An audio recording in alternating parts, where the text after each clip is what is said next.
Jangan ambil lesen motor, ambil lesen kereta sahaja. Yalah, sebab apa? Tu accident sana, accident sini, bahaya.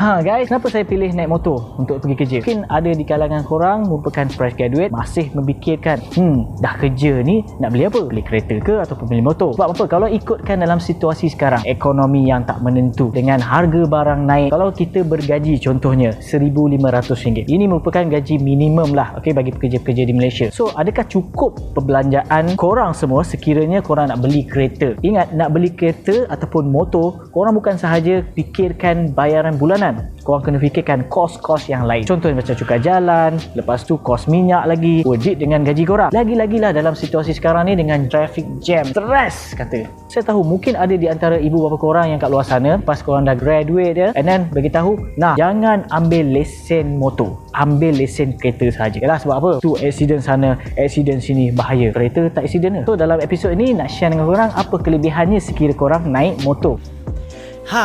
Cerita pasal kenderaan. Sekiranya korang beli kereta contohnya untuk pergi ke destinasi point A kepada point B, itu adalah satu keperluan untuk korang beli. Itu tak menjadi masalah. Tapi sekiranya korang nak beli kereta disebabkan keadaan nak bergaya, yalah, fresh graduate kan, mungkin kawan naik kereta, kita pun nak naik kereta. Tetapi fikirkan balik, adakah cukup dengan perbelanjaan kita bulanan ataupun sebagai harian? Sebab apa? Ini melibatkan kos yang saya dah maklumkan tadi. Walaupun sebelum ini Tunku Zafrul ada mengumumkan pengecualian cukai kereta tertentu, rasanya kalau cukai ni pun tak ada, memang berbezalah harga dia berbanding dengan adanya cukai. Maka ramailah booking kereta itu, kereta ini. Sedangkan kat belakang tu banyak lagi kereta yang masih lagi belum habis bayar. Nak konen-konen orang beli kereta ke bang? Abang tak suka kereta, abang boleh tolak ke tepi ke bang? Tapi sebelum tu, bagi korang yang masih lagi belum subscribe ke channel Direct Lending, please klik button subscribe dan jangan lupa share dan juga like, dan jangan lupa tekan button on notification untuk dapatkan video-video yang terbaik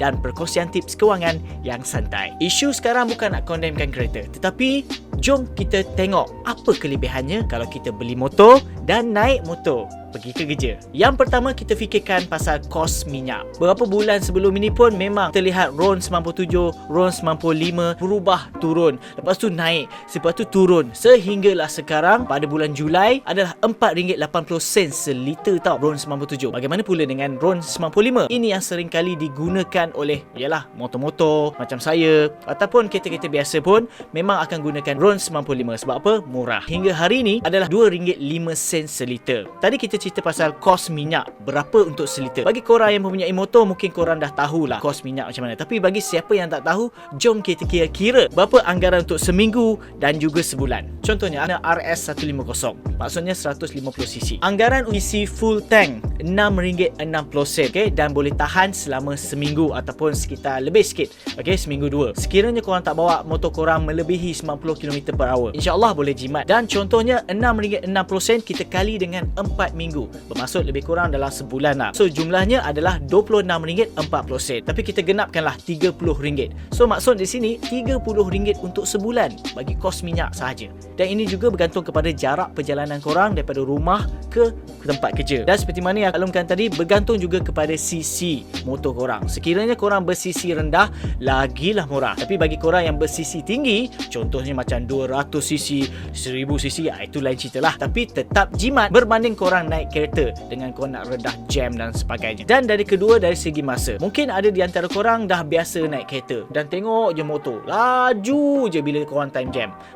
Itu motor lah. Sebab apa? Dia boleh celok-celok. Dan bayangkan kalau korang naik kereta, masuk office pukul 9, daripada jalan lama nak pergi ke KL, korang agak-agak berapa jam? Mungkin tanpa jam 10 minit sahaja. Tapi sekiranya office hour, mungkin berjam-jam. Dan terpaksalah korang kena keluar awal. Maybe sekitar pukul 6 lebih ke, untuk sampai ke office dalam pukul 8 lebih, sebelum korang nak masuk office hour. Cumanya kadang-kadang bergantung kepada situasi. Kalau musim hujan, so motor kenalah bertedur dekat tepi. Tapi bagi mereka yang dah bersedia dalam hal ni, mungkin mereka ni dah ada baju hujan, so tak menjadi masalah untuk mereka redah saja hujan tersebut. So dari segi bayaran bulan pula, mungkin korang beli motor sekitar dalam RM4,000, RM5,000, RM6,000. Dan berapa tahun untuk korang bayar? Adakah 3 tahun ataupun 5 tahun ataupun 9 tahun? Dan ini bergantung kepada komitmen yang ada untuk untuk korang support bayaran bulanan. Sekiranya korang nak tahu bagaimana caranya untuk korang nak beli motor, jangan risau. Kami ada sediakan satu artikel di bawah.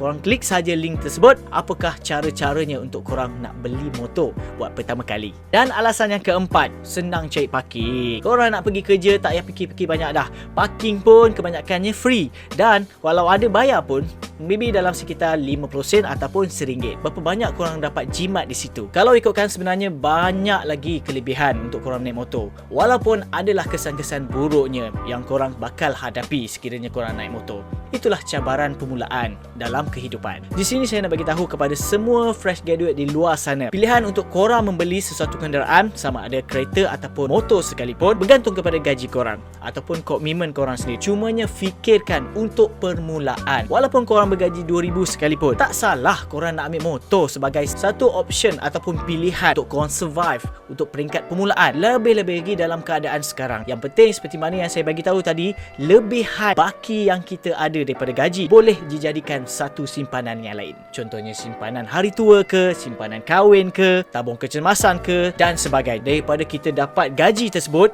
lepas tu habis untuk tinggal je ceput. So kita nak belanja apa? At least dengan simpanan ini backup sebagai wang deposit untuk kita beli kereta bila masa yang sesuai nanti. Itu saja perkongsian dalam episod kali ini. Diharap sedikit sebanyak memberi tips perkongsian yang santai ini. Bagi korang yang belum subscribe ke channel ini, please klik button subscribe dan jangan lupa share dan juga like video ni.